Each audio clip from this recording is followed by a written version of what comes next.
অনেকটা কমে গেল তো। না, এদের ডিস্টিল ওয়াটার পাঞ্চ করে দিই। নতুন কোল্ড ড্রিঙ্কস ঝাল আছে, এই নিন স্যার। কি ব্যাপার বল দেখিনি, তুই আজকে হঠাৎ আমাকে তালাচ্ছিস? কারণ আপনি আমাদের গেস্ট, তারপরে বয়সও অনেক বড়, সেই জন্যই। এবার পিস বোতলটা তো ভর্তি কেন রে?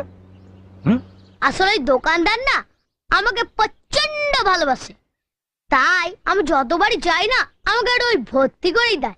নিন, আপনি খেয়ে নিন। আমিও বাসি, তা এতটা কোল্ড ড্রিঙ্কস আমি একা খাবো না, আমরা দুজন মিলে ভাগ করে খাবো। চল তুই খা। এই না না স্যার, না স্যার, এসব আমি খাবো না। কেন, কিছু খাও না? এসব খেলে আমার অম্বল হয় স্যার, আমি খাবো না। যা, তা কি করে হয়? এসব এত খেলে ভালো অসুবিধা আছে, একটা অসুবিধা। না না স্যার, না না। কি রে বোকাচোদা, কখন থেকে কল করছি, কলটা ধরেছিস না, অ্যাটিটিউড মারছিস নাকি বাড়া? हेलो बाबा, वो तो आमिर एक बात बता, लड़के ज्यादा खूबसूरत होते हैं या लड़कियाँ? लड़के? वो कैसे? अबे पागल, अगर लड़के खूबसूरत नहीं होते तो उनके लिए मेकअप नहीं बनता। लड़कियां खूबसूरत नहीं होती, उनके लिए मेकअप बनता है कि तुम मेकअप करो, खूबसूरत बन जाओ। एक दिन जरूर आएगा दोस्तों, क्योंकि 2 दिन एक साथ कभी नहीं आ सकते। और मेरा नाम है क्या है? मेरा नाम, ओह ये साला सही टाइम पे मैं नाम भूल जाता हूँ।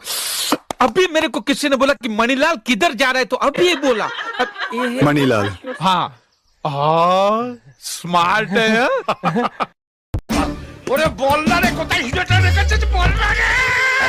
এক মিনিট। হ্যাঁ বল কত?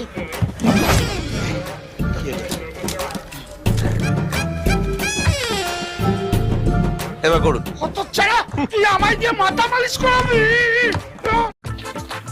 বন্ধু, এ দেখ টাকা পড়ে আছে। বন্ধু, এই টাকাটা দিয়ে চল কিছু কিনা খাই। আরে না রে ভাই, পরে পাওয়া টাকা খাইতে হয় না, কোনো গরিবকে দান করে দিতে হয়। এমা, তো তুই পকেটে ভরছিস কেন? আমার মুখ দেখে তোর কি মনে হয়েছে আমি বড় লোক? टूट जाए चप्पल तो जुड़ जाती है। पापा की परी मोटी हो या पतली, स्कूटी की चाबी मिलते ही उड़ जाती है। पंछी बनूं उड़ती फिरूं मस्त गगन में। আসুন আসুন ইঞ্জিনিয়ার সাহেব, আসুন আসুন আসুন। দেখুন, এই যে পুরো প্লটটা দেখতে পাচ্ছেন না, পুরো প্লটটার উপরে আমি একটা 4তলা বিল্ডিং করব, যেখানে 3rd ফ্লোরে থাকবে আমার একটা বিশাল বড় গাড়ি পার্কিং এবং 4th ফ্লোরে থাকবে একটা বিশাল বড় সুইমিং পুল। এবার খরচা কত পড়বে আপনি বলেন? এই পুরো প্লটটা আপনার নামে আছে? না না, এখন আমার নামে নাই, তবে কিনে নেব। টোটাল কত খরচা পড়বে সেটা বলুন, বহুত দিনকার স্বপ্ন আমার। মোটামুটি 3-3.5 কোটি ধরে রাখুন। 3-3.5 কোটি লাগবে লাই? মানে 1 2 3 তিনটা বানাইতে হবে। শুনুন ইঞ্জিনিয়ার সাহেব, ওই টাকাটা আমার রাত 11টা 11:30 নাগাদ চলে আসবে। টাকাটা অনলাইনে আসবে না ক্যাশ আসবে? না না, ক্যাশ আসবে না, ডাইরেক্ট অ্যাকাউন্টে আসবে। ও, কেউ পাঠাবে নাকি? না না, কেউ পাঠাবে না। আজকে ড্রিম 11-এ 3টে টিম বানাবো, ফার্স্ট হলে ওই ড্রিম 11 বালাই আমার অ্যাকাউন্টে ভরে দিবে। বোকাচোদা।